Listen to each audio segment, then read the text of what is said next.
Oh, we did it, Mama. We back.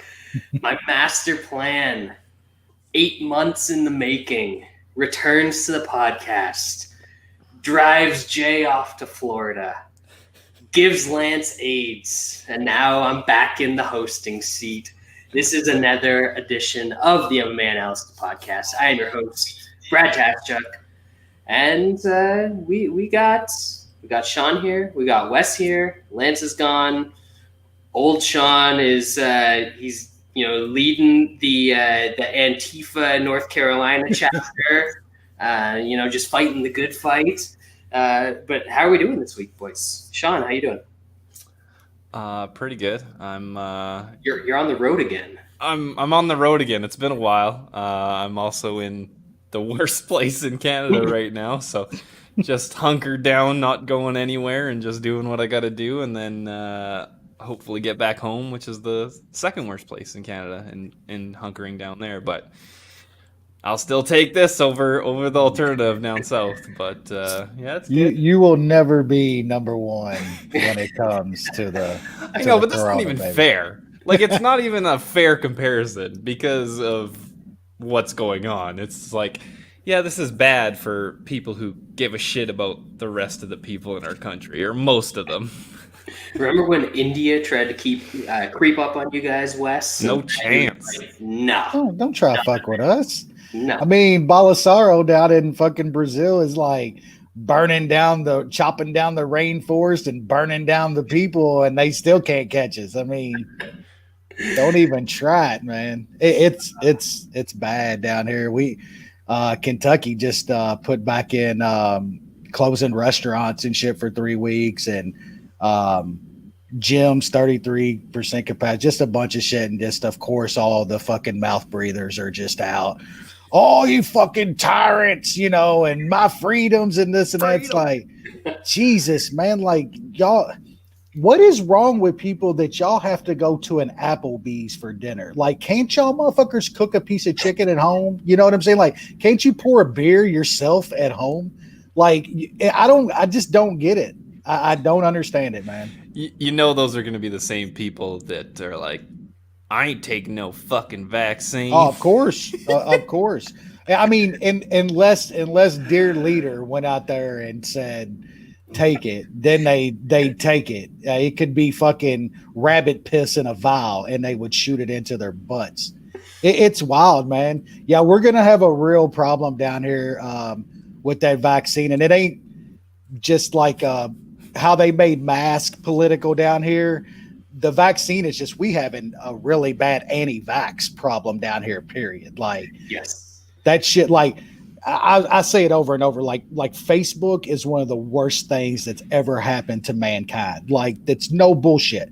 Yeah. And that shit is rampant on there, man. Like, we've had so many, like, before COVID, like last year, I think up in like the Northeast around Massachusetts, they had a massive measles outbreak of fucking schools and kids and shit because there was a big fucking Facebook following of anti-vax shit up there.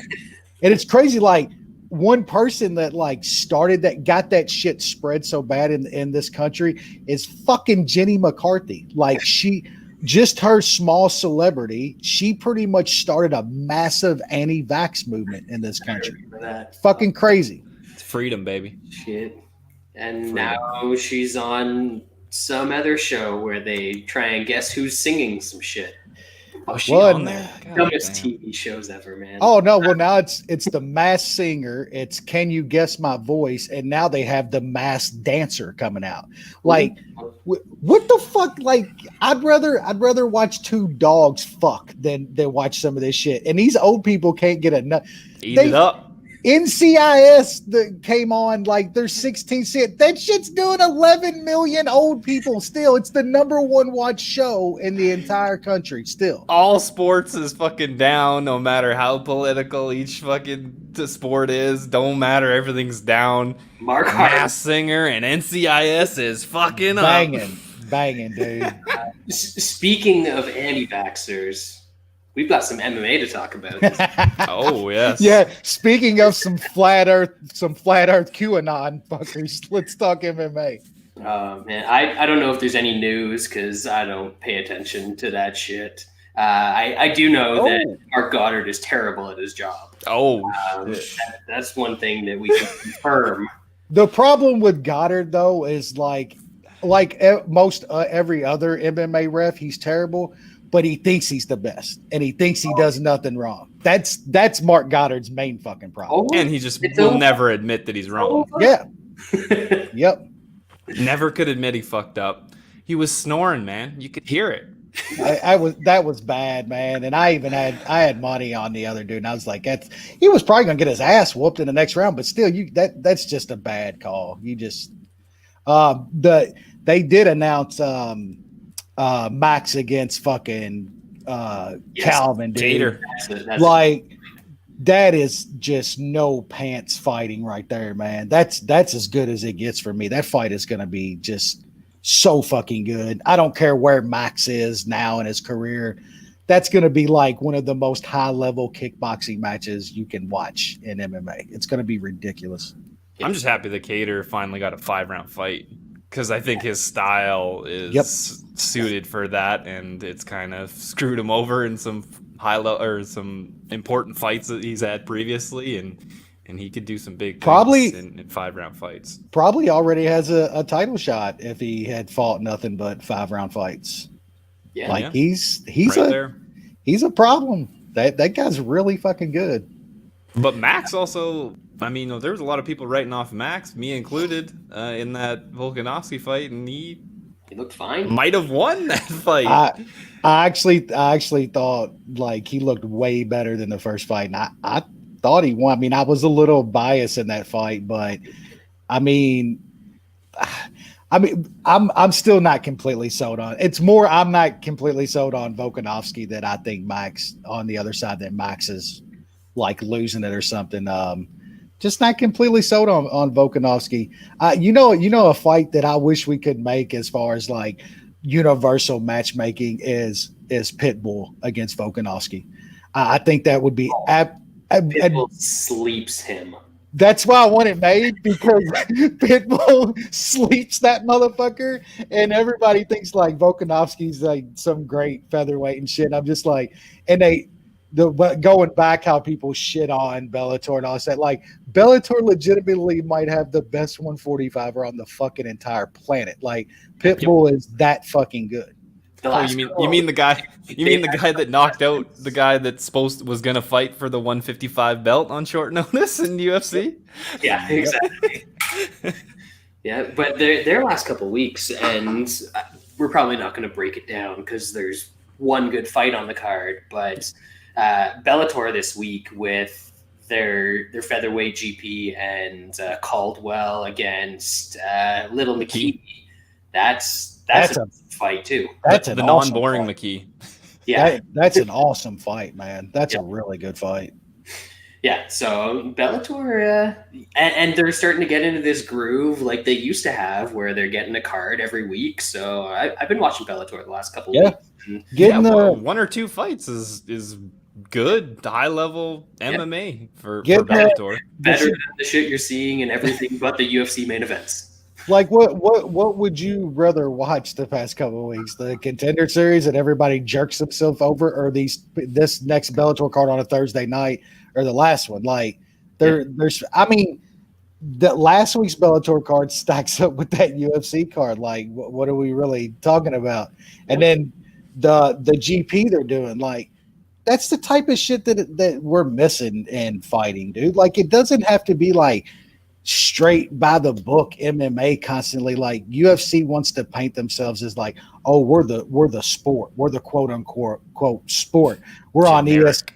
We're on ESPN. We got the rankings. We got them in uniforms. Fuck that shit. Like that's been nobody gives a fuck about that no more. I'm watching random white guy 1 against random white guy 2. Both know how to wrestle. Both know how to strike and shit. It ends up being some boring ass fucking hug fest every other fight. But that's perfect when you always want to promote the organization and not the fighters. Not the fighters. When it's about putting on content instead of putting on fights. That's right. Yeah, and that's where we've talked about the Tuesday night shit. Oh, Steve. Killing me. Coming back with some bangers, God. Steve. Oh, man. And Jeremy's in the chat. Don't call me daughter. I'll play this ukulele. Oh, man. Oh, man. I forgot about the chat. Look, this thing's already hopping. We got Steve throwing out Eddie Vedder jokes and shit. That's not the first time I've heard Eddie Vedder also. It's, you're on the right track there, Steve. Anyways, let's get through last week's UFC card. We'll do the recap the way we always do. Start off with the main event and then go through all the shit after that. Main event was fun. Paul Felder put on a way better performance than I thought he was going to put on. Stuck around, fought back way harder than I thought, defended takedowns way better than I thought he was going to do, and he still got smashed. I don't think he won a round. You could maybe give him the fourth, but it was a fun fight, but clear win and pretty dominant win for Dos Anjos. Sean, any thoughts there? Well, not according to Chris Lee, sir. Oh, God. Fuck's sake. Dude. I had RDA. He was sitting right beside Bisping. He had to be. I don't know what the fuck that guy's smoking. So I had RDA minus 5.5, and that almost didn't cash with getting two 50-45s, which is fucking insane. RDA is still good. I mean, it's a tough matchup because I think Felder just is so tough. He has pretty good takedown defense, and he can take a lot of punches, and so this isn't the greatest. It wasn't. I feel like RDA could have put away other guys that are even a little bit better than Felder. It's just Felder's tough as hell. Insane that supposedly he hadn't been in like a gym like for training MMA for I don't know what it was 4, 6, 8 months, some shit like that. All he's been doing is training for a triathlon. To be able to make that weight and show up and do pretty damn good against RDA is very impressive. RDA seemed to make the weight fairly easily after being at 170 for a while, so I think RDA is good. I mean, of course, once you get to the upper echelon, he might be in tough, but he's just so well-rounded, has just an unbelievable gas tank. The guy's still good at his age. He's fought the who's who. He's a beauty, man. I mean, his one thing has always been that very good wrestlers can just nullify him completely. Yeah. And I don't think there's a lot of guys left at 155 that can do that. So, I think that's the thing about RDA at 155 is that there's not the Kobe Covingtons and Usmans and all of these jacked up wrestlers that can nullify what he does. And first off, that scorecard was legitimately one of the worst scorecards I've ever seen in my life. We see all kinds of them. That is as bad as it gets. There is no explanation for that scorecard whatsoever. That's horrible. No. Props to Felder, man. That dude's got balls to, like you said, been training for a triathlon for months, hadn't been in the gym, fights a guy like RDA on 5 days notice, then is calling fights like 3 or 4 days later and hopped shit like up on painkillers. Yeah, he was jacked. But I agree with everything y'all said about RDA, man. Like, look at RDA's like strength of schedule over the past few years, and you could legitimately put it against any fighter's strength of schedule and like ever. Like the fights he's had over that 4 or 5 year period is absolutely insane at 2 different weight classes, won a belt in there. He's approaching legendary status, man. RDA is getting to be about a legend in this game. And I don't think it's over yet. That guy's a fucking problem. If he's making 155 again, like he should be down at 155. If he can make that weight at his age, man, that he's one of the most well-rounded fighters that gets used a lot, but he is legitimately one of the most well-rounded fighters that we have in MMA right now. He's good. He's like good at he's good. He's like great at everything for the most part. Whereas when people talk about well-rounded, they're like good at everything. And the other thing is, like, it's not only that he's great at it, but he actually does it when he needs to do it. Smart, puts it together. High fight Great IQ. fight IQ. Yeah. Great cardio, like you mentioned earlier. He can do that shit for 25 minutes. Yep. I mean, he's a problem. Like, there's not a guy down at 155 that, you know, should be minus 200 or something against RDA. I think he's got a shot at almost everybody down there. I had a bet on him at plus 400 against Makhachev, just because, like, I'm not sure that could go 25 minutes with him. And I don't think we see the same line if that fight happens again. Yeah, I like that too. I had a little bet on RDA. There's not a guy there's not a guy at 155 that I'm not going to take RDA at a 4-1. There's not a guy down there. Give me 400 on him against anybody. I'm taking it. Yep. All right. Rest of the card, starting from the bottom up, we had Dante Mays taking a unanimous decision baby over the t-shirt in the pool champ, Roque Martinez. No, anything here? Oh, yeah, the physique on Martinez and then that cat last night. I don't know which was worse. I'm telling you, we need a division specifically for these dudes. Titties. Like, Jake Collier at heavyweight, those two dudes, Johnny Valanche. We don't put them on a scale. We break out a B cup brawl. If you can fill this out, you're in this weight class. You know what I'm saying? I love it. B cup division. There we go. They might be pushing C's at this point. How's Daryl Schoonover doing these days? He's ready for a fight. He's ready for a big fight. That guy last night, man, when he got up that one round and literally yanked his tights up, fucking up over his stomach to his nipples that were hanging down halfway down his chest, I lost it. I started laughing my ass off, dude. It was full Urkel. Yeah. Full Urkel. Next up, welterweight division. Alex Moreno, we got to rank this dude, man. He landed 176 strikes against Reese McKee. You know how hard that is to do? The Kazrat lip. He couldn't even do that. He couldn't do that. Yeah, exactly. So Morano's getting what? Stephen Thompson, Tyron Woodley next time out, or what are we thinking here? Yeah, any of them, man. Just give him a title shot right now. Dominant.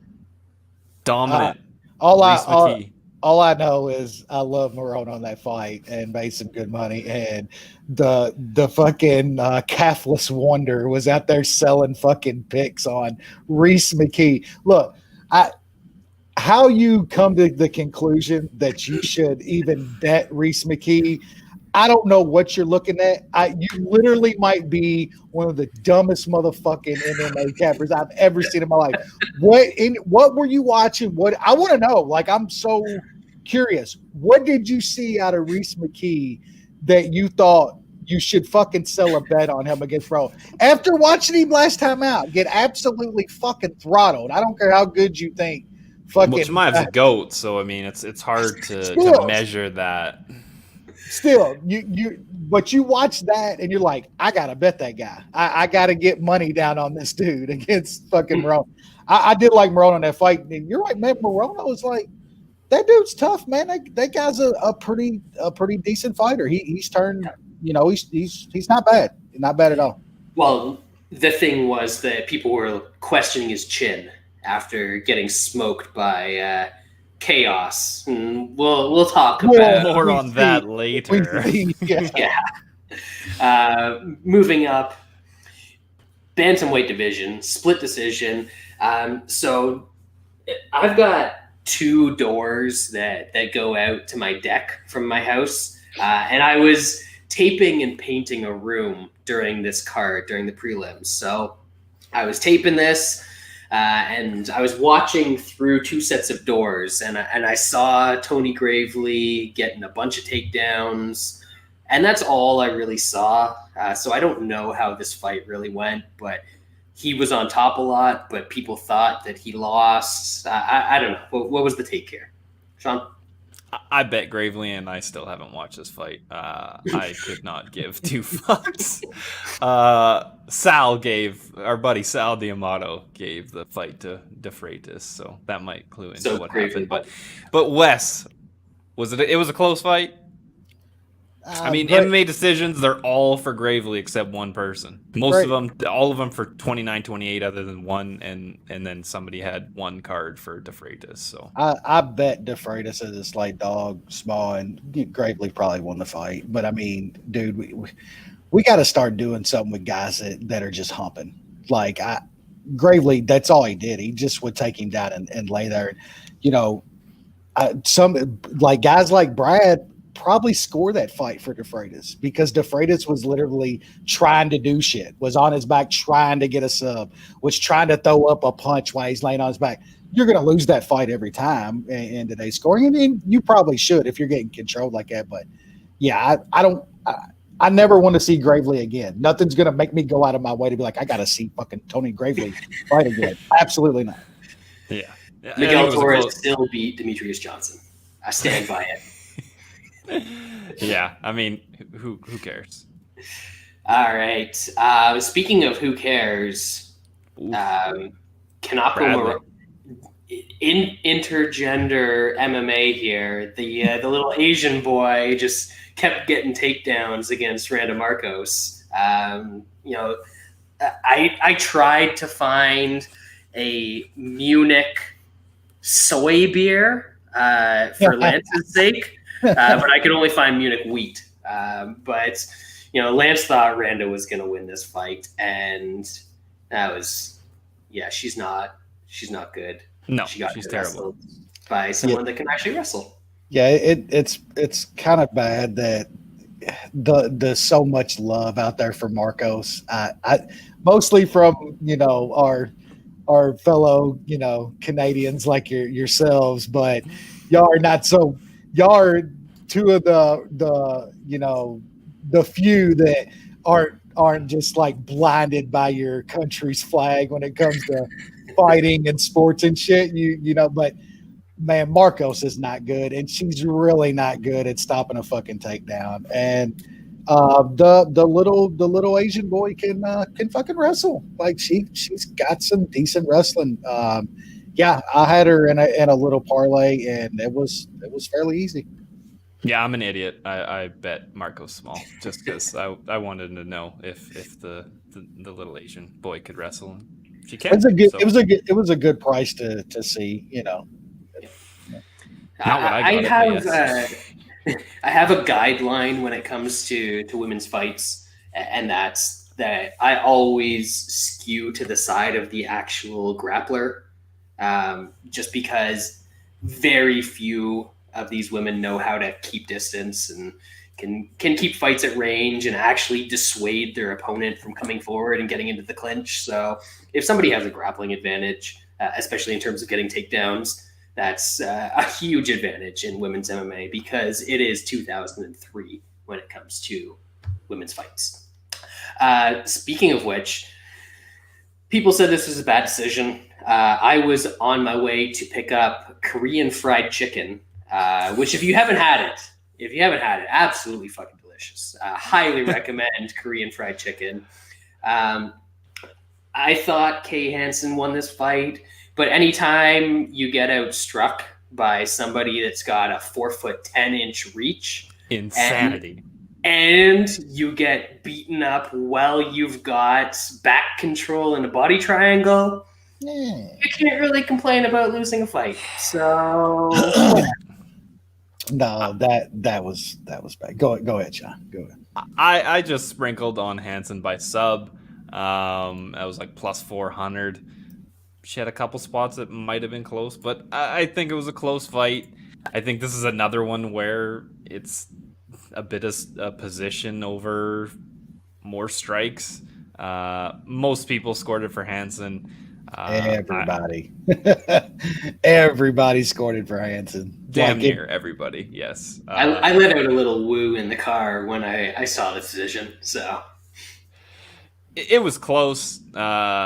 Judging is terrible. I mean, are we surprised by this? Who cares? I thought it was close but clear. I thought the rounds were pretty easy to score, and I thought it was a bad decision. It's nothing to give a fuck about, though. Like, next, who gives a fuck about What it? are you talking about? This is the future of the division, Wes. God. Come on. One of the fights that we were actually looking forward to on this card, catch weight of Franklin weight, 195. Sean Strickland absolutely demolishes Brendan Allen. I'm not going to say who tried to dissuade people from betting Brendan Allen in this spot, but it was a guy with longer hair, not long hair, just longer hair, and he's wearing a dark red shirt. So you've got a couple choices here. You got a couple choices. You'll figure it out as Sean talks about this fight. Yeah, I'm an idiot. I had two units on Allen. I think he's going to be one of those guys that we think he has skills. He shows flashes of things and then just doesn't put it together. Whether that's fight IQ, whether that's other stuff. Like, I feel like if he uses a different game plan, it's a closer fight and he has a lot better chance of winning.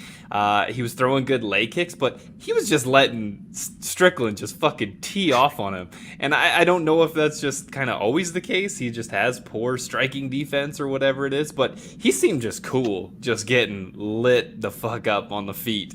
I thought he probably should have kept it at distance, wrestle some, at least try to wrestle. Try to tire out Strickland, make him think twice about takedowns. Didn't do any of that. Got lit up, got knocked out. And, lost money on Sean Strickland. Strickland's decent. I don't know. I don't know if he's good or he's just fighting shit guys. More fighters apparently need to wreck their motorcycle. Yeah, it seems that way. Yeah, I'm right there with you. I lost on Allen too, and I've been on the Allen train for a while now, but I think Sean kind of hit on it. It just, he seemed way too cool with getting punched in the face, man, and I guess just thought that things were going to come to him. They're not, and they're with decent guys. The game plan was fucking baffling. He didn't try to clinch. He didn't try to get Strickland against the cage, wear him out. Just stood at distance and got teed off on, man. I don't know what to think of the guy now. I was like really high on him, but just watching something like that could change your opinion completely. It did mine. Like I think I want to see his next time out, but man, I definitely don't have him up there like I did. That's a bad loss. That's a really bad loss. I still think that Allen is good and is going to be good. It's just the whole time with this fight, I thought it was a bad matchup. I knew Strickland was going to be the better fighter at distance. I didn't think Allen was going to be so completely devoid of trying to grapple. But I also think that at the same time, Strickland coming out and kind of going for that takedown earlier and getting him down to the ground pretty quickly in the fight kind of dissuaded him from grappling, because he sort of realized he didn't have as big an advantage as we might have thought that he had, especially with the size and strength there. But yeah, Strickland, man, that guy can put some punches together. And, I think Allen is still good. I don't think he's quite what we thought he was going to be, though. He's going to top out at like a high top 10 kind of guy as he develops. I don't think he's ever going to be a champion. Speaking of champions, whew, Jesus, champion of Wes. Actually, I think it was Steve. Was this fight is the living depiction of the Spider-Man pointing at Spider-Man. Yeah, that was him. Yoder and Granger, just That was a fucking shit show. Just terrible. I won money on it though, so I'm not mad. I had goes to decision in a parlay with Gravely. I feel like I probably should not win that bet very often. Yoder had a bunch of chances where she probably should have finished. There was basically the bell saved Granger. I think that was the second. Yeah, that was a pretty one-sided fight, and it was a bit weird considering the line. I guess Granger's just not that good.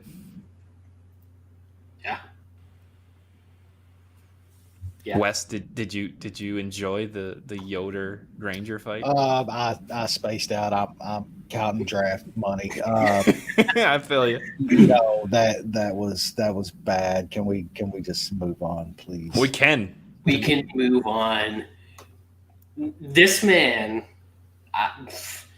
I've never actually gone up to an ox closely and measured the hog on one of those things, but it's got to be like 3 feet long based on what this dude has come into the octagon and done in 57 seconds so far.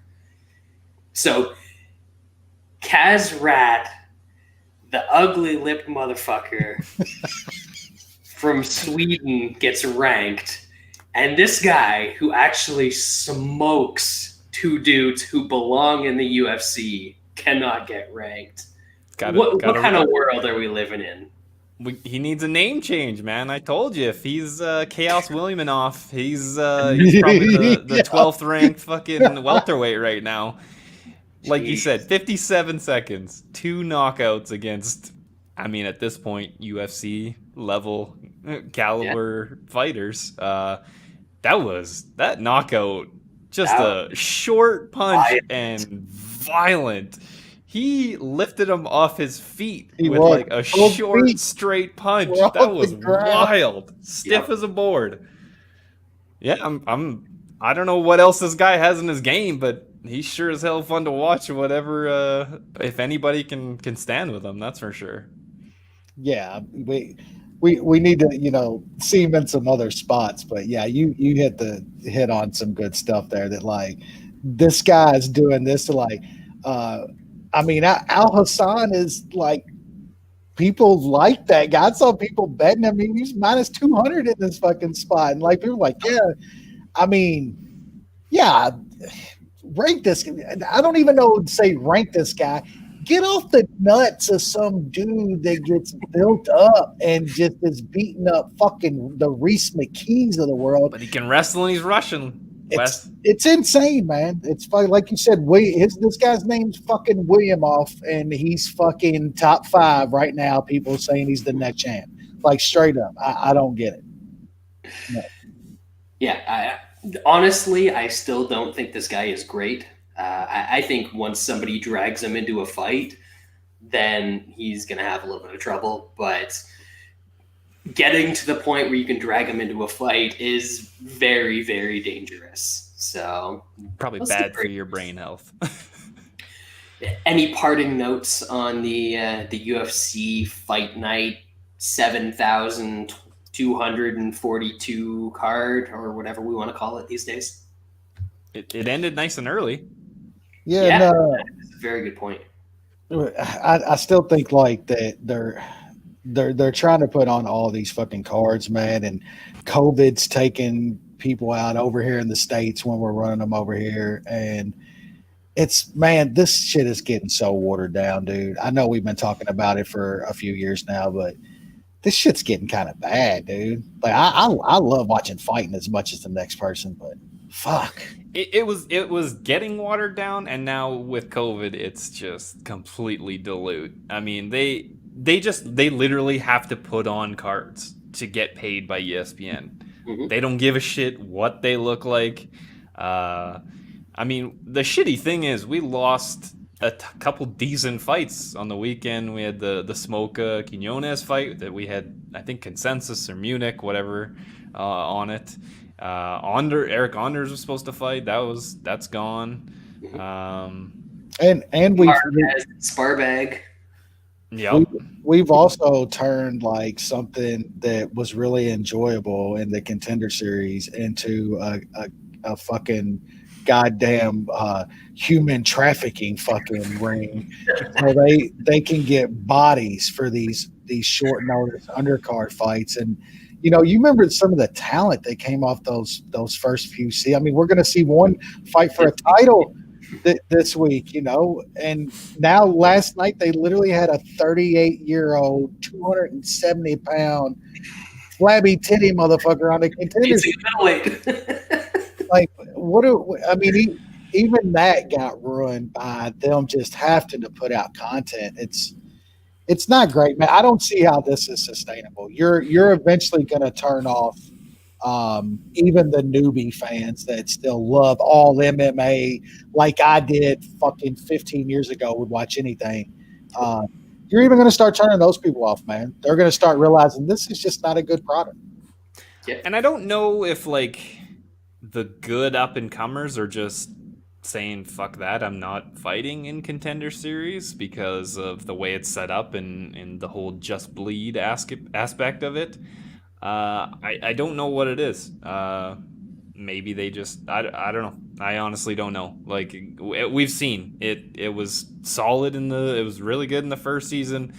A little bit of a step down in the second, and now it's pretty far down there. So I don't know the reasoning behind it. I don't know if it's just guys. I mean, COVID guys are falling out. COVID's got to be a big part of it because I don't think it's as bad as it could be. You also got other promotions too. I mean, like when Titan has got on Fight Pass and shit now, and you have other options to like you said, go to some place that's going to be like you're just going to have to throw down and try to knock somebody out or get knocked out if you want a chance of making it. I don't know, man. Maybe they think they scooped up a lot of that young talent around the country and shit on those first couple seasons. Like that was probably the talent pool of, you know. I think there was a little bit of international flavor to Contender Series a bit too, which is not really possible at this time. So really they're just picking bare bones guys of people that are in America for the most part, and that's kind of getting diluted. You can't get the South America, you can't get the Ruskies and the Euros, so it's tough. But man, I mean they cut Formiga because they didn't want to pay his ass. They'd rather pay a guy coming off Contender Series 12-12. Yep, Formiga's worth like what 5 of those Contender Series dudes. So if you can fill 2 fights on a card instead of paying one dude, they're begging. Right now. And they're begging. They're literally might as well be on their knees at Dana's table begging him, put me on next week's card. I'll fight for fucking $5,000 in a fucking sleeping bag. Like it's insane, man. It is crazy. It's a vicious cycle, man. It's a strange time in MMA, but that it is. MMA is a strange sport, so there's always strange times. Anyway, let's move on to this weekend's card. We've got UFC 255. I've seen some people shitting on this card, but to me, I've always loved the flyweights. I've got a special spot in my heart for the little dudes. I feel like this is a pretty decent pay-per-view card, so I'm not going to complain about it too much. But we're going to start off in the welterweight division with one of the recent Contender Series vets. We've got a welterweight fight between Louis Cochise and Sasha Palladium. Audio slave? Is that Sean, what do you got here? I'll be honest. I don't really remember Cosce knocking out Victor Reina. If you showed me the clip, I bet you I could remember it. But with all the trash that I've watched on Contender Series, it kind of just is fuzzy. The guy he's fighting doesn't seem to be that good. He just beat a guy that is 5-6, and before that he lost to Munir Lazez, who I guess is an alright fighter.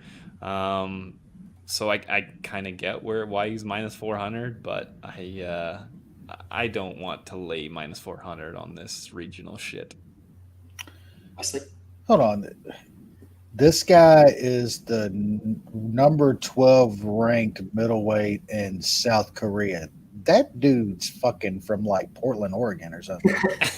That dude ain't fucking South Korean. The fuck? Is he born on an army base or some shit? He's from South Korea, like I'm from Israel. Yeah, I watched kind of watched the knockout for Audio Slave. Yeah, it was nice, man. I don't know enough about this other cat to have any kind of money on this fight. If I get Degenery to start the card, I was maybe looking at throwing something on the over. We kind of see these guys come in with all these knockouts against bad dudes, and then get in there in their first UFC fight, and it's kind of slow for a round or something. So it's 1.5 at some plus money. So if I'm feeling degenerate, I might throw a couple bucks on that, but I want no other part of this fight. Yeah, I don't think that's a terrible call, just given where the prices are at. I remember this dude's fight from the Contender Series.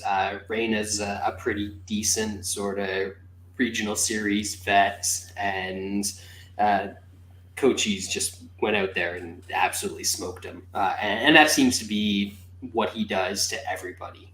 All of his fights are round one finishes, so seems like he's definitely got power. Kind of looks the part, looks like he's actually athletic. And the guy that he's facing, his 2 losses have both been by TKO. So, I haven't seen the dude that he's fighting. Not going to bet it. But it seems like Cochise should come out here and probably get another quick finish. This is the sort of thing that, you should see on a regional card, and it'll be the type of fight that gets him into the UFC, but now he's just in the UFC, and it's happening. Moving up to the middleweight division, we have Kyle Daukaus, the youngest of the Daukases, taking on Mr. Dreyfus, coming over from Germany. He had like a weird broken arm win on Contender Series, and that got him into the UFC because 2020. Sean? Yeah, this is the skinny cock, not the fat cock, right? Yeah. Daukaus looked pretty good in a loss. Like, he gave Brendan Allen kind of all he could handle in that third round. Obviously, I think that's kind of why his number is the way it is. He was hyped up pretty decent coming into that fight. I do think he wins here, but minus 300 is another just crazy number. But I don't want to waste money on the other side either. So I'll pick Daukaus. I think he is the more skilled guy. It's just these kind of UFC beginner fights, laying that kind of juice. Ugh, no thanks. Wes? Yeah, I think Sean kind of hit it right on there. Daukaus should win this fight, but man, minus 300, it's just hard to lay on a guy this early in his career. He should get it done. On the other side, this is not a guy you want to sprinkle on a dog here. It's just almost pass on this fight unless you really believe in the Daukaus. And Brad might. He's a big fan of the Daukaus family. So he might have maybe a prop or something on this fight, but I'll pick the skinny caucus, and no bet for me. Yeah, I voted for them back in '88, so you gotta keep supporting the family throughout the years. There's not much in this fight. I think that Eric Mask Stoltzfus is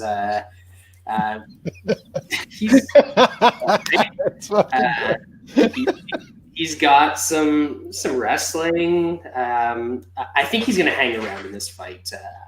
I guess the line is probably a bit further than it should be. If I was going to look at anything here, though, I don't even really have a prop. I saw that a couple places are hanging over 1.5 at around -200. I think this is probably going to go a little bit deeper because I think Stoltzfus can grapple enough to get to a decision here in this one, but still got to think that the small Caucus takes the victory. Next up, welterweight division. We got the model Alan Jouban against a BFP sponsored Jared Gooden coming out of Atlanta, coming out hot. Sean, he's gonna be on weight too. You can bet your ass because he's got partners in that fucking sauna.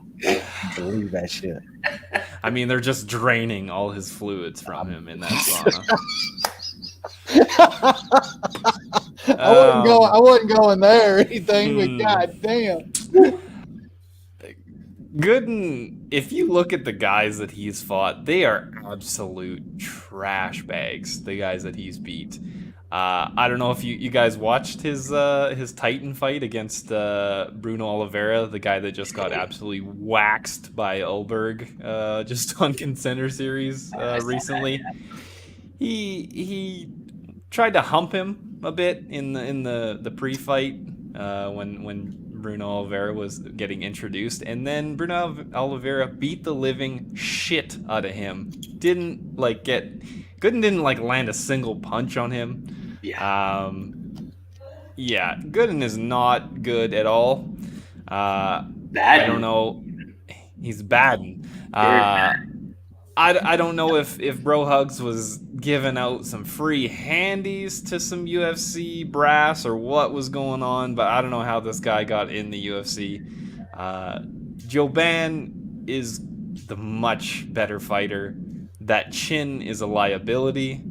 For that, I will only put 1 unit on him. I got him at -115. It's ballooned up, rightfully so. Gooden is bad. Wes? Yeah, at around -110, 115. This would probably be a little different story for me. Sean's right. Jouban is just so much better than this guy, but man, 38. That chin is, it's not good anymore. And yeah, I mean, I don't think much of Gooden, but when you're 26 and he's fairly, I don't want to excuse though, he's athletic, but but he's a decent athlete, and I wanted to bet Jouban in this spot, but man, now that the line's up, I'm definitely not betting it. So I'm glad it did balloon up a little bit before I had the chance to bet anything. Because at the line Sean got, I'd probably bet Jouban, and Saturday I'd probably be watching Jouban get knocked the fuck out. It's probably going to end up happening. I hope not now for Sean's bet, but there's just some red flags on Jouban now. But I'm going to pick him to win. I just can't trust it to bet it. There are an absolute shitload of red flags when it comes to Jouban. He's had like a 1.5-year layoff. Commentating now, he breaks his hands, he tears his knees, he's got all sorts of injuries. But this dude basically sucks. I watched his last 3. I didn't watch the one against the 3-13 guy because what the fuck ever, he's gonna be the 3-13 guy. I'd probably beat that dude. But I watched some of his recent fights, and he gets hit by everything. And not only does he get hit by everything, he's got some of that Bobby Green in him, where he's like, that didn't hurt after he gets hit. But he also doesn't have a good chin, so it doesn't really work when he tries to do that. Jouban is so much better than this guy, unless he is just completely physically shot.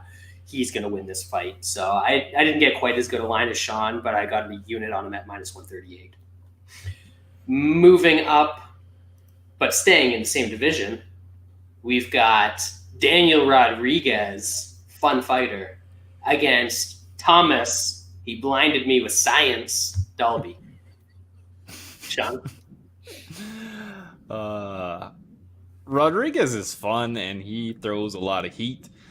He does get a hit a bit, which is a bit concerning, but Dalby just got flattened by Jesse Ronson, who doesn't really have much power. Jesse Ronson was on the marijuanas. Yep, he was on. No, he wasn't on the marijuanas. He has since been suspended for 20 months, he as was on the you should be if you use the marijuanas. He was on the full-blown roids, so I don't know if we can't really extrapolate that punching power when he's hopped up on all them roids. Damn right. Yeah, I think Daniel Rodriguez is gonna throw volume and hit Dalby. Dalby's like 36 years old at this point. It's not like Rodriguez is that young. He's 33, but he's had he's an unreal streak right now. He's really impressed me with the guys that he's beat and how he's beat them. I just think he's going to be way too much. So I got him in a chalky ass parlay, just a 1 unit. There you go, Wesley. Yeah, I mean, Rodriguez, he should win this fight. He really should, but man, I just don't know. Rodriguez, he just feels to me like one of those guys that has all the skills and stuff, and then just seems to put himself in some mookie situations, man. And if this was before the Ronson fight, I'd probably have a bet on Dalby here. Roids or weed or whatever the fuck, that did not look good. Ronson fucking him up like that. So yeah, I'm gonna pick Rodriguez, but I don't know. I'm probably gonna be completely an idiot not betting Rodriguez here. He's probably gonna flatline Dalby, but there's just something about Rodriguez, man. I don't know. He just seems like one of those mookie type of dudes that's gonna get into bad spots. And a guy like Dalby, even at this age and shit, he's one of those guys that can make you pay. I mean, some stupid fall happens and Dalby ends up on top of Rodriguez. I mean, he could do some damage. Rodriguez should win, though, man. He's the better guy at this point, way younger. I'm going to pick him, no bet for me. Yeah, this is it's a spot where I think that Rodriguez is way more fun than he is good. And I think it kind of clouds people's perceptions of him. I don't think that he is that great. I think he's got some decent hands. Don't really know much about his wrestling or his ground game just based on the guys that he's fought so far in the UFC. And Dalby's one of those guys that he's not above making a fight absolutely hideous to watch. He'll clinch you up against the cage, try and wear you down, get some takedowns, lay you on top, hope that if he's in Denmark, he gets some shitty stand-up that lets him steal a decision from Howboy. Shit. But, you know, that was the Ronson fight was the first time we've ever really seen him get smoked like that in his entire career. So I don't know if Dalby is just completely done and he's not durable anymore. But I've got a unit on the over 1.5 here at -150. I think that's just a little too cheap for a guy that has proven to be super, super durable. I think that Rodriguez still wins the fight. I just think it's either going to be a late stoppage because he's one of those guys that sort of picks up steam as the fight goes and starts to pile up those combinations, or even a Rodriguez decision because I do think that Dalby still is pretty durable and he can hang around in this one. So for me, over 1.5 -150, I think Dalby hangs around. Now we're getting to the good stuff. Flyweight division. Oh, shit, man. Wrong flyweight division. Women's flyweight division. We've got Antonina Shevchenko against Ariane Wrap Those Lip Around Ski. I don't know. I got nothing there. This fight sucks. These two should not be in the UFC. This should be in Invicta. Sean. Wes. The sharp betters. They came out. They bet Shevchenko at -110. It's only -150, so that's not high enough. I mean, she's got a 1 point. Her striking differentials like plus 1.4. She's got a 2-inch height advantage. She's just gonna dominate here. She has so much better striking defense than Lipski. You got to take her. Yeah, if you don't know that, the Chicklets is on Shevchenko. Got to be doing all the shaking and the fucking the fingers and do all the hand shit. Wes, everything here. Yeah. I like even outside of the Chicklets fade. I kind of like Lipski in this fight. I haven't bet it yet, but the line's getting up to some dog money. Like if it goes up a little bit more, I'm just gonna take a swallow bet just because I think Shevchenko is absolutely trash. Not like Lipski's great or anything, but I mean she could catch a sub on Shevchenko absolutely. So if the line creeps up a little bit more, I'm gonna take a little shot on Lipski. I'm definitely picking her in this spot. Get it? I don't hate what you're throwing out there, but instead of breaking this thing down, I think you guys should go to Letterboxd and check out a review of Weekend at Bernie's. So that's a better use of your time. Yeah. Is that's a new version? They did a 2020 version of Weekend at Bernie's? No, it's just something you review on a Tuesday night. Okay. Yeah, and back to back, you got to do Stand By Me and then Weekend at Bernie's. Oh, shit. Got to keep it classic in the 80s. Tuesday night. Rest in peace. Those were the peak of cinema in the 1980s there. Yeah. Honestly, in this fight, when someone's best attribute is they're the punching bag for their much better sister, and she's not even related to her. Like you can't even like bloodline it. They're not even fucking. Yeah. If you're gonna bet this, I guess take a shot on Lipski. If the price gets it's plus 140 now, if it keeps creeping up, I think you've got to take a shot because she at least has heard of the word grappling. The Shevchenko has not. So that's not a good sign when you're in MMA. Middleweight division. This one shouldn't take long.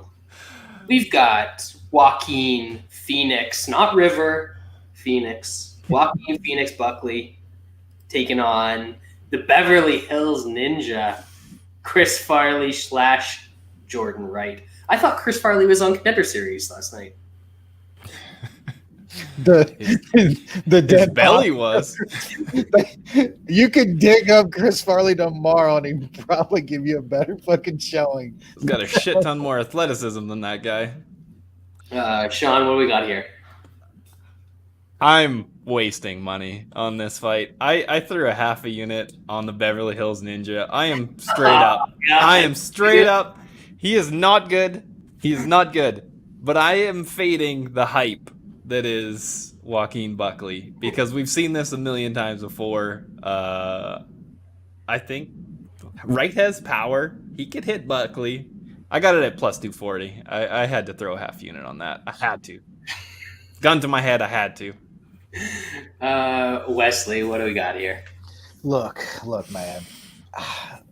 We watched Buckley against fucking Kevin Holland before we watched this last fight, if anybody can remember that. I'm not saying that this Caucasian is Kevin Holland or anything, but man, Buckley's he's getting some just crazy hype off it. Don't get me wrong, that was just one of the best knockouts you'll ever see, but man, we got to remember Kevin Holland literally looked like prime Anderson Silva on this dude, like hitting with everything he threw. It was insane. he probably somebody's going to get caught here, and I think that I think Wright hits with enough power too that he's definitely got a chance to catch Buckley. So yeah, at a little over 2-1, I'm going to take a small shot here too. I'm probably going to watch my money get knocked completely out, but 2-1, I'm not a total believer in Buckley yet. I see a new face in the chat, and he reminded me of the line that I wanted to use for the Shevchenko Lipski fight. Kelly. Is that we're finally going to find out what the best base is for women's MMA. Having a sister that knows how to fight or being hot. One or the other. Like life's eternal questions, man. Really. Anyways, as far as the Buckley Wright fight goes, Wright is an absolute fraud. An absolute fraud. If you don't think so, go back and watch his no contest on the Contender Series. This guy got smoked out by Fluffy Hernandez.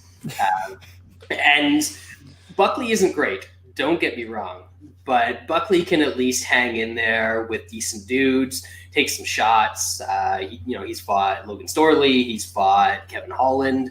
Yeah, he ended up getting smoked by Kevin Holland, but at least he was there and was putting up a fight in that one.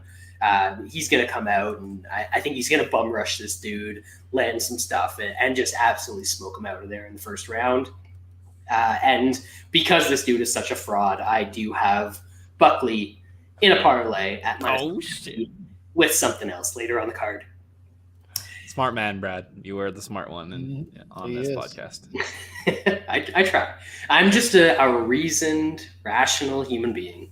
There it is. Next fight requires no reason, no ration. It's going to be just nuts because somebody about to get raw dogged in this one. we got Brandon Moreno, Brandon Royval, Battle of the Brandons, flyweight division. Whoever wins this fight probably gets the next title shot, right? Yep. Great fight. I think it is going to be highly entertaining, not necessarily because of both guys involved, but just because I don't think it's possible for Brandon Royval to have a bad fight. Sean, what do you got here? Yeah, this is going to be an awesome fight. Royval comes out, does not give a fuck, and pushes a pace, and he just believes that the other guy is going to wilt. He's definitely going to go against the guy that also can kind of get in firefights and enjoys that. I think this is a fairly close fight. I know Moreno's kind of had a resurgence lately. Couple of wins against that win against Formiga is a pretty decent win, but I don't know if Formiga is just kind of yeah. He may have lost that fight. It might have just been a style matchup. I just think this is gonna be a firefight, and both these guys bring it. I was surprised by the line. I thought Royval, with kind of what he's done recently, it would have been closer to a pick'em. I guess there's a little less recency bias than I thought, but I like Royval here. I got him for 2 units at +164. I just think this is a close fight, and Royval he brings it, and this is going to be. He doesn't have to worry that he's going to get laid on and stuff like that. This is just going to be a fun, scrambly, all-out war, and at +164, I had to take a decent shot there. Wesley. Yeah, this is a really fun fight. I kind of agree with a lot of what John said. Moreno has come back and definitely improved his game and looked, better. I do think his best win, though, is a fight that he actually lost. Not taking nothing away from the performance, because it was a great performance against Formiga, but I thought Formiga won that fight as well. But you could see the evolution in Moreno's game in that fight. He definitely looked a whole lot better than in the past. In this fight, I just think Moreno is usually he's always the aggressor. He gets to fight his fight. He's always putting it on somebody. He can keep the pace that he wants to keep in a fight. And I just don't, that's not going to be the case here. Royval is going to be giving him every single thing that he wants. This fight's going to be so fast, so high paced. I think that favors Royval more. Royval is so just crazy and frenetic in there. He could catch so many things. Subs in play here. And like Sean said, I don't see he's not going to have to worry about Moreno getting him down and laying on top of him on the mat. Moreno's always working for something on the mat, which gives Royval more options if he does happen to be on his back in this fight. So, yeah, I mean, I agree. I think this should be much more a pick 'em. Like you're pretty much. Almost flipping a coin here. I see some more avenues for Royval in this fight, and around plus 160, I will absolutely take some of that. I'm a Royval believer. I think that kid is really good, and there's a chance he could be fighting for a title here really soon, which is kind of crazy to say because he's kind of came out of nowhere, but we've seen the performances already, and he's good, and I think he's going to get a win here and possibly fight for a title. Yeah, I quite like Royval in this spot as well. I actually think that Moreno's best path to winning this is just getting takedowns and sort of laying there and hanging out on top, because he's usually the guy where if he doesn't like what the striking that's going on, he's able to take his opponent down, and he's got a little bit of a grappling advantage there. If he doesn't want to grapple with his opponent, then usually he's a good enough striker where he's able to have a little bit of advantage on the feet. But in this one, you're going to have Royval coming forward like a wild man, just throwing whatever. He's going to get hit. We saw in the France fight that he'll get tagged by some shit. He does not have good defense. But I don't think that Moreno has the power to put him away. And Royval just isn't going to stop. Moreno does all sorts of weird, like ducking down in the clinch sort of stuff. And Royval brings knees and just brings all kinds of heat straight up the middle. So I think he can land big stuff there. And if Moreno just resorts to shooting some takedowns and trying to win this through scrambles, he's very good in scrambles. Like he managed to avoid Formiga being able to just stick on his back and backpack him like he is most dudes. But he also has a lot of spots where he gets close to getting caught in submissions. I remember back in the Askarov fight, that dude was throwing up stuff from his back, and that guy's not a submission artist. And he was getting pretty close to catching Moreno in some subs. So I think if he can, Royval's a much better submission grappler and a bigger submission threat in those scrambles than a guy like Askarov or even some of the other guys that Moreno's fought. So I think there's a point in this fight where Moreno is just uncomfortable with what's going on the feet, shoots a sloppy takedown, and I think Royval is able to wrap something up. So I have Royval at plus 162 in this one. Didn't get quite as good a line as New Sean on that. And I know that Lance, God rest his soul, he likes Royval here as well. So in fact, it is Brandon Moreno who is going to get raw dogged because he is going against Munich, which had a tremendous win last week. You know, Louis Smolka, he didn't even want to step in the cage. So that fight did not go the distance. Munich is a winner there. Munich's going to be a winner again. We're going to move to 3-15-3 after this week because Munich. Plus 167 right now at Bet Online. There you go. Bet Online giving you some good odds to shoot for. Oh, man. Oh, whew. I'm not sure I'm ready for this. We're going from a tremendous flyweight fight to the Bear Jew himself, the rematch that everybody has been clamoring for with Shogun. Just a tremendous, tremendous fight that shows the greatness of the light heavyweight division in 2020. We got the Bear Jew himself against Shogun. Sean, give me what you got. Man, do you know how sick Lance has to be to miss a Bear Jew podcast. To not preview his own fight? Wow. It might be a tough weight cut. Something to think about. Maybe based on this knowledge, we're going to see the Bear Jew take the early rounds, gas real hard because of the weight cut, 10-8 for Shogun in the third, draw again. Draw, baby. We'll get a draw again. I honestly have no idea what's gonna happen here. I know the Chicklets loves Shogun in this fight, which scares me away from that. Honestly, I would probably look at a prop if I was gonna bet this. I haven't bet it. I think Shogun by KO was a pretty nice number. Honestly, Bear Jew by KO probably wouldn't be a bad thing. I think he's going to have a tough time subbing Shogun, and we know what Shogun's chin is like at this point. Yeah, plus 700 by Bear Jew KO. Yeah, that's not bad. Shogun's plus 550. Yeah, both those are pretty decent. So I'm having trouble even picking a winner.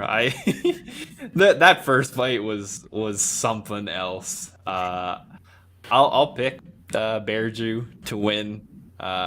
It's going to be very, very sad if he knocks out Shogun, and that's it for Shogun. Wes? I think we're all about to get really, really sad, especially me.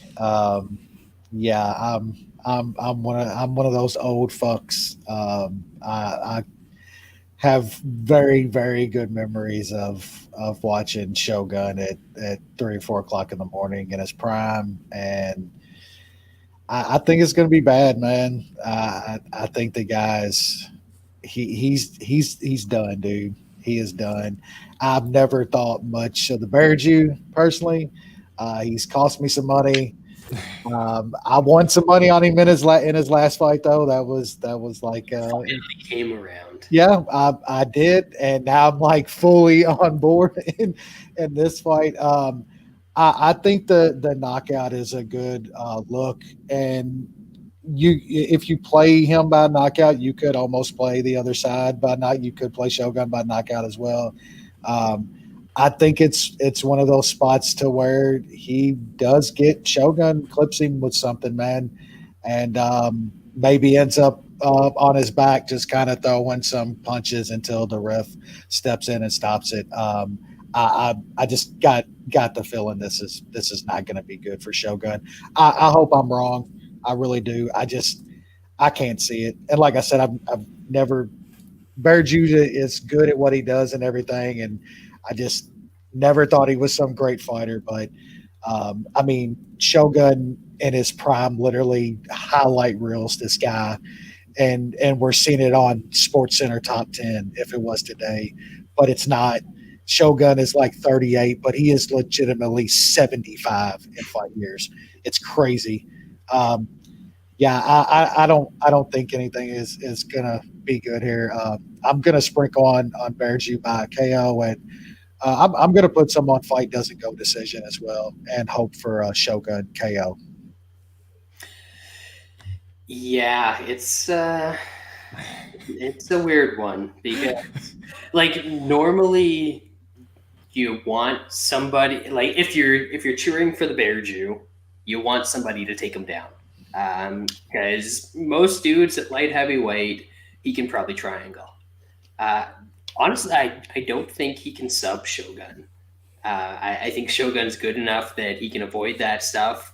So There is an outside possibility that we see 15 minutes of outside trips and failed triangle attempts. That is a legitimate possibility in this fight. I wouldn't be shocked. I would not be shocked. But more likely, I think there's some sloppy exchanges, and one of these, this is like the MMA equivalent of Trump and Biden debating. These are two 79-year-old mush brain motherfuckers just throwing shit. Somebody's going to land something. Shogun does not have a lot of durability left. Bear Jew's been knocked out a few times. I feel like Bear Jew, even though he's not as good an athlete in his prime, has more athleticism left in the tank than no-knee Shogun. So I got to go with Bear Jew here. But, man, this one makes me sad. Yeah. Yeah, my boy. Sadness. We saw just over a month ago, 1 month yesterday, in fact, we saw Mook. Saturday night, we see Mook again, and she's up against Cynthia Calvillo. I don't have any opinion on Cynthia Calvillo, but Mook and Mook again. So you got that going for you. Sean, what you got here? I'm getting a beer. Good call. I like Calvillo here. Nothing big. I think she can get takedowns. Mukagan has been taken down a lot against wrestlers that really aren't as good as Calvillo. Calvillo has looked decent against Jessica Ai in her first fight at this weight class. I think the second time out she'll be even better. Mukagan is, I mean, she had her fucking liver almost ripped out of her body a month ago. I think Calvillo was just going to be able to throw more volume, mix in takedowns, and win a very, very boring, probably 29-28 or even a 30-27 decision. I put Calvillo in that chalk-ass parlay with Rodriguez, minus 108 for 1 unit. Wes? Yeah, ugly. Well, Sean, am I going to get mooked? You're about to be mooked again. Yeah, look, I made so much money against her last time out. This ain't that like at all. Cynthia Calvillo is not that. She ain't gonna have to worry about her getting her liver snatched out this fight. That's for fucking sure. Calvillo's gonna need to get this to the mat. I mean, straight up, she's got to have this on the mat. Mook again has some okay takedown defense, man, and she's gonna comparatively. Come on, we're talking about women's fighting. I mean, she got taken down by Jennifer Maia 3 times by Calderwood. Title challenger Jennifer Maia. I mean, we're talking about Calvillo here.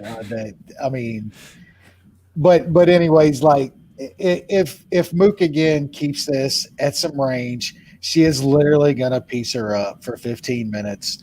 I could see Calvillo maybe getting a takedown or two. Like that might lose her around. Like if she gets taken down, that might lose her around. But I think she keeps the distance here. I think she keeps this on the feet, and I think she gets a very fucking boring ass decision, just kind of picking her apart on the outside. So yeah, I'm taking some dog money on the Mook here. I'm with Wes. Man, this is plus 200, like this close of a fight, plus 200, like that's what it is. I got plus 220 here. I just see this is the same fighter that was even money against Jessica Andrade. Yeah, but we know that was absolutely fucking dumb. we know that's a terrible line, but if Andrade fought Calvillo, what's the line going to be? Yeah. And, 200. yeah, and Andrade is a 115er who moved up to 125, but she's actually strong enough to be a 125. We've seen her fight at 135 and toss chicks around at that weight. Calvillo came up from 115 to 125, and she got some takedowns against Jessica I. Like, here we go, evil. Woohoo. I don't think Calvillo is actually a flyweight, and I think there's going to be a pretty massive size discrepancy. And even if she does get taken down, she was able to stand up pretty easily against Andrade in that fight. It's just that her insides got liquefied when she stood up in that one. That's not a danger here. So I think we're bordering on 15-minute hup territory. Yes, we are, baby. Oh, where she's just dancing around, playing tennis, and Calvillo's out there doing whatever the hell Calvillo does. But yeah, I don't see Calvillo being able to land clean takedowns, hold her down. If they get in the clinch, I think that Mook's going to be stronger there. So yeah, I had to take some plus 220 here. I think it's a huge overcorrection based on what we saw last time out of a Mook. You've been mute. You got Mook, Tommy. I did get minus 210 on Calvillo. It's not like I was laying minus 270, but still. One unit on the Mook plus 220. Again. Yeah. Welterweight division, we got the idiot Mike Perry. 2%. 2% Mike Perry against Tim. I've been punched in the head so many times, I don't know what it means. Oh, that's awesome. I love Tim Means as a fighter. I've bet him a decent amount. He just gets hit way too much, and he just loves giving away fights. I think Mike Perry, he gets overlooked. His skills get overlooked because of how much of an idiot he is. And it's also just like they correlate he's an idiot, so he must just throw haze and have no skills. He actually has some skills. He's got decent takedown defense. His cardio is okay. He can sure as hell take a punch. And he seems to, throw a good amount of strikes and is able to do well against pretty decent fighters. I was surprised by this line just because what we've seen from Tim Means lately. I know he did get that win last time out, but that's against a not very good fighter. Mike Perry does have a lot of shit going on in his life. He might be in anger management forced by the UFC. Who fucking knows? Who cares? He's not a guy that... He's a cage fighter. He's in his element. When shit is absolutely fucking going bonkers in his life, that is the element. That's his pocket. That's where he thrives. And I think he's going to thrive here. I think he might actually knock out Tim Means. I know he hasn't got that many knockouts recently, but Tim Means can definitely be hit. I think Mike Perry's power was a little overrated kind of coming into the UFC, but he still has a decent amount of power, and like I said, Tim Means likes to get hit. So I like Perry here. I got minus 138. I have 3 units on him. I think he is going to put in work. Wes. Look, Mike Perry, was that idiot that just stood in the pocket and threw haze and didn't give a fuck. That's actually not that. That's not just him anymore. Like, that dude has improved a lot. And I don't even know necessarily that his power was overrated, that he just started fighting like really good fighters that can take a punch. You know what I'm saying? And you have to improve your skills from that point. And he has, I love him in this fight. I think we're going to see that power again in this fight because he's fighting a 36, 37-year-old dude that's chinny as fuck now that gets hurt in every single fight. Like, that dude gets hurt by everybody now. Like, Mike Perry, he takes punches. Just the bad thing about Tim Means at this point is that his gets him into firefights, and he's usually so good. He's just a better striker that can take that punch. He used to win a lot of. That dude's going to get knocked the fuck out by Mike Perry. I love Mike Perry in this fight. I got him, I think, around minus 140, something there. I got him to win a couple units. And I'm sprinkling on Perry by KO. I think he gets Means out there. I think it's going to be ugly for Tim Means.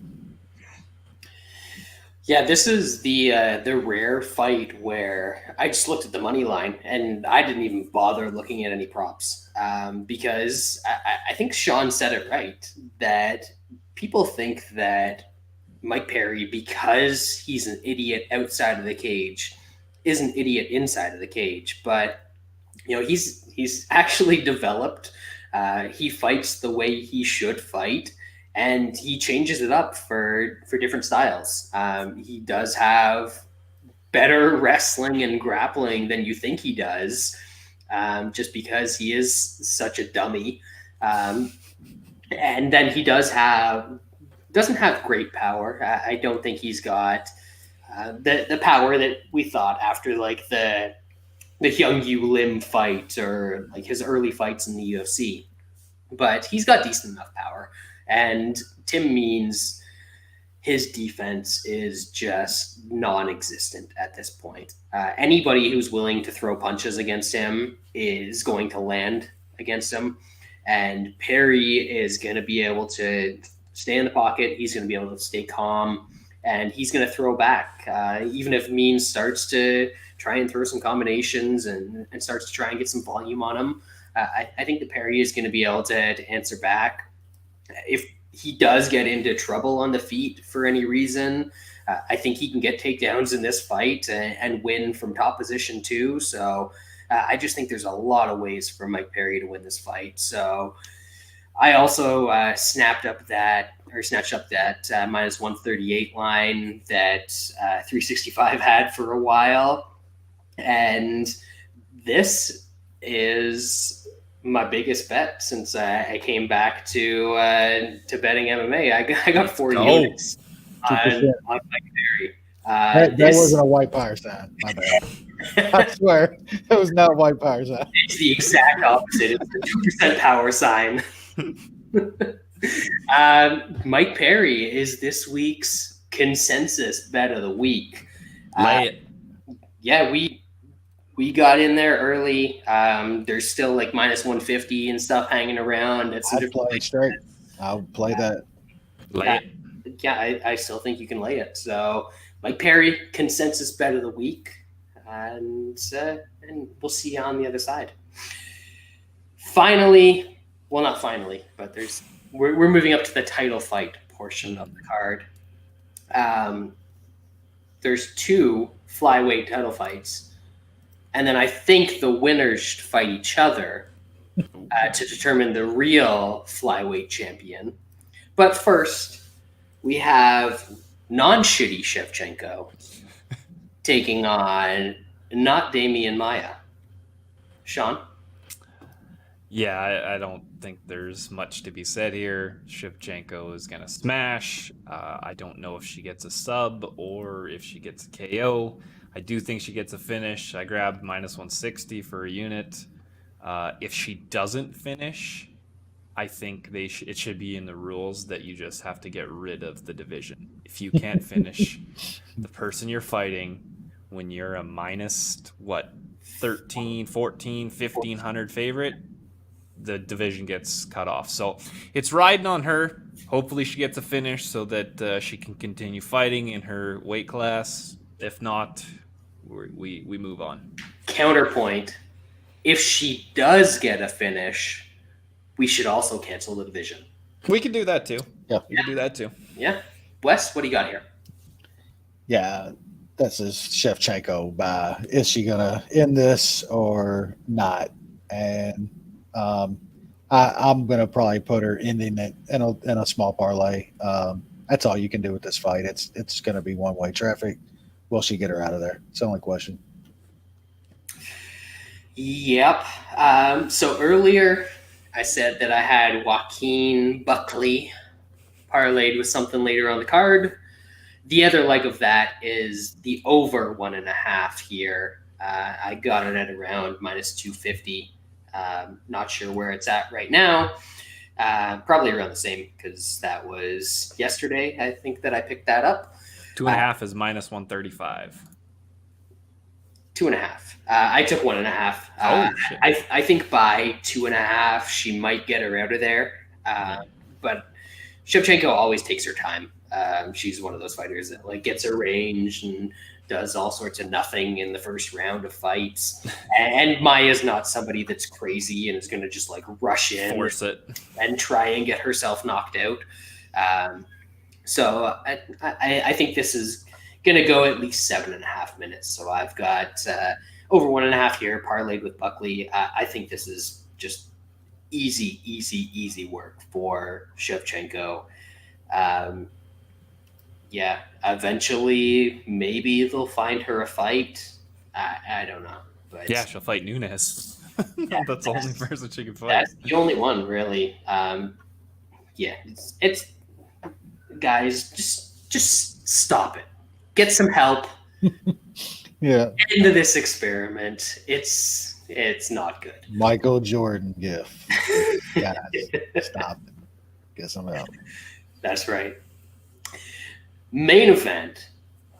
This one could be a little bit of one-way traffic as well, but I have a feeling this is going to be a lot more fun than the co-main event. We've got Duas de Guerra, which I think means God of War in Portuguese. Fuck yeah. I'm a worldly man. I can pick these things up against Alex Perez, who probably friends with Tito because he trains with Colin Oyama. Maybe he's gotten in on the Huntington Beach City Council. That's City Councilman Ortiz to you, Brad. Oh man. Where they go one, they go all. That's for fucking sure. Do you think we can get like a Tito Ortiz cameo for the show? Because that would be awesome. I mean, I'm sure he's on Cameo. We could get him to say some stupid shit. Yeah, we can. Yeah, you could have it written out. Him reading it, he'd still fucking just. Yeah, but that's what we want. That's what we want. We want to write down something and him completely fuck it up. Absolutely. He'll Tito it up.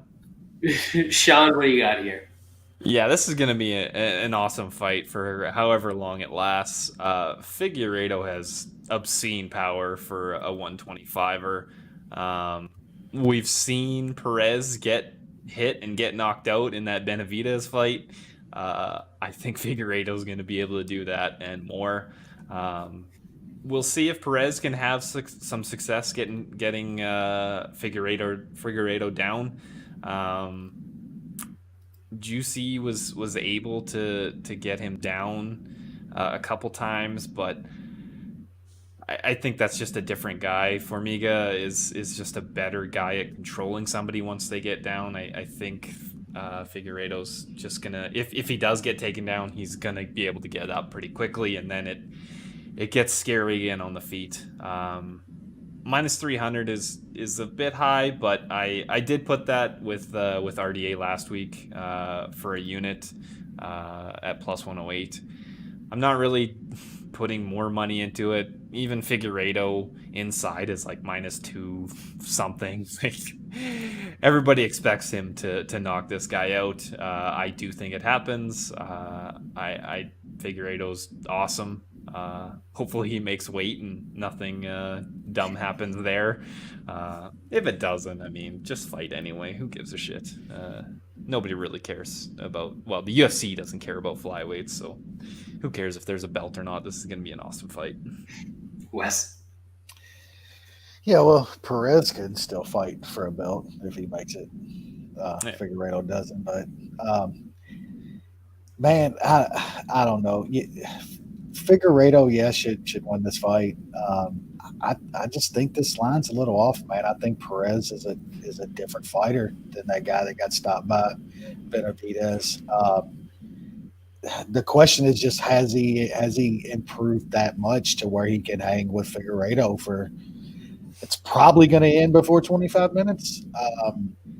I kind of like the over more than anything. It's getting a little juicy, but 1.5 rounds. Like I don't see Perez finishing Figueiredo in a round and a half. Figueiredo's really, really tough. Those Perez leg kicks against Juicy, he should use them in this fight. I don't see something like that stopping Figueiredo. And Figueiredo's got some power, man, but Perez's stand-up has gotten really good. I don't think he's going to get caught with something big to get knocked out in the first round. And if it gets out of the first, we know how things always tend to slow down a tiny bit. So kind of like the over more than anything. Man, I want to bet Perez here. I really do. I just think the line's a little off, man. I think Perez, he's just not getting the respect in this fight that I think he deserves. I do think Figueiredo's the better guy at this point. This might be a little too soon for Perez. That's what's holding me back. I think if maybe this was a year from now, Perez had a couple more fights, just what do you really give him? He's almost got to fight for a title at this point. I haven't bet it, man, but I'm really tempted to bet Perez here. And if a bunch of Figueiredo like parlay money comes in on fight night, when people start chasing and shit, this line goes up to 300 or something like that, I'm betting Perez. I think the line's a little off, but Figueiredo should probably win. I'm gonna bet the over though. I'm gonna put that with something. The line really hasn't moved much since it opened. It's like minus 280, minus 300, right around there. Yeah, that's why I'm like, it's right on the line. If I see a plus 300, man, I'm jumping. I'm going to do it. Yeah, you got the over 1.5. Yeah. Yeah, I'm just looking because a lot of places have like multiple different overs going on now. So like over 2.5 is plus 125. I could see something like that happening as well. Yeah. I get what you're saying. I'm not sure I'm as high on Perez as you are. I think that offensively he's pretty good, but if Figueiredo is able to shut down that calf kick, and I fucking hate calf kicks, so I'm hoping that he can, and I think he can because we've seen it against a bunch of guys in the past, like his Eric Shelton fight and his De La Rosa fight and stuff like that. He landed some of those, but they didn't do anything to those guys. They didn't slow them down at all. So I think the Formiga fight was more the exception to the rule than the way we'll actually see Perez use that stuff going forward. And I really think that that's his biggest weapon here because he's kind of slow for a flyweight. We saw it in the Benavidez fight quite a bit where he would throw something, Benavidez would just sort of cover up and absorb it. And then on the way back, Benavidez would be able to land like 2 or 3 shots before Perez could really get out of him. And that kind of worries me when you're facing a dude like Figueiredo because he's going to throw those shots and they're going to have a whole lot more on them than Benavidez's shots did. And Benavidez's shots hurt Perez and eventually resulted in that finish. So I definitely think that Figueiredo wins. I think that Perez's best thing to do here is go for takedowns. I don't think he's going to be able to control position because Figueiredo's pretty good at getting back to his feet. But I think he can start to slow Figueiredo down if he's just able to keep forcing takedowns and forcing takedowns and forcing takedowns. I just don't think that he's going to be able to do that for 25 minutes. So I think we're going to get a competitive round or two where Perez is able to hang around. but at some point he's just going to get landed on by Figueiredo. And from what I've seen from him thus far in his career, I don't think that he's going to be able to withstand that. So eventually there's going to be a submission, a finish. And I could see it being a submission just because Perez is good on top, but once somebody gets on top of him and starts landing some stuff, he leaves a lot of openings there. And I could see Figueiredo wrapping up like an arm triangle or something, the old Nova União special on Perez in this one. But I like Figueiredo. I don't really have any bets on this fight. Maybe come fight night, after I've cashed some Mook again and some Mike Perry and stuff like that. I'll throw a little bit on this fight, but nothing big. I'm just going to enjoy this one. Submitch plus 500. Not bad. Not bad at all. I like it to go a little bit more than anything. Yeah. I don't hate that, because even if Perez has success with those leg kicks and starts to hobble Figueiredo, it's not like Figueiredo's just going to fall over and he's going to finish him. He's going to have to get on top and try and do some work and still have to watch out for some shots. So, yeah, I don't hate that. Over 1.5 is like minus 165 right now. Over 2.5 plus 125. So I think both of those are in play. But that does it for UFC 255. Not a bad we got some consensus on Mike Perry. We got some Munich on Royval, the Raw Dog. Got some disagreement on Mooks.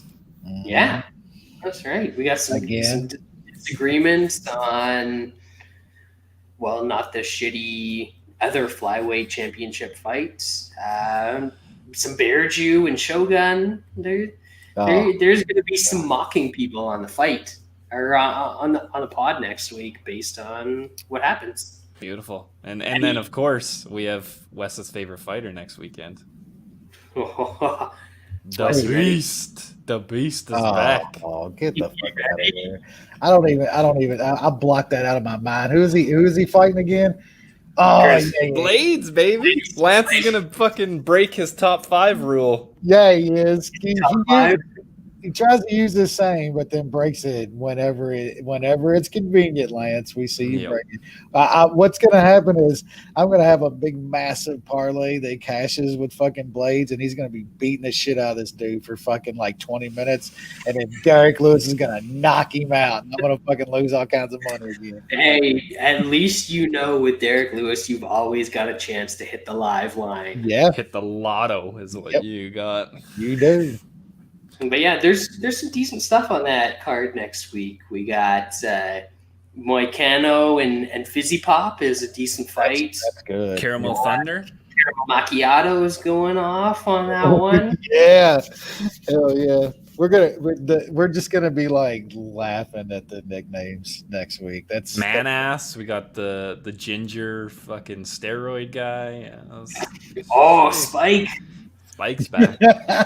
Then we got maybe like one of the better looking women than maybe I don't want to be mean, but holy shit.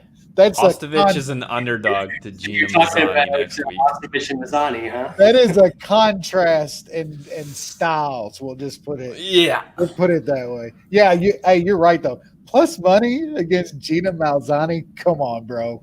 I will not have any money near that. I will absolutely. Absolutely. I'm taking plus money against Gina Malzani all day long. So there you have it. A little preview of next week. Yeah. Yeah. But that's going to do it for the MMA analysis this week. I think we did a pretty good job in everyone's absence. We'll see what happens next week. Steve giving out the soccer bets. Apparently, bet Everton minus 115. Max bet season on Everton. That's right. 74 units on Everton. So he's gonna win 74 units on that one bet and go tout. Hit the lotto, baby. But we are out.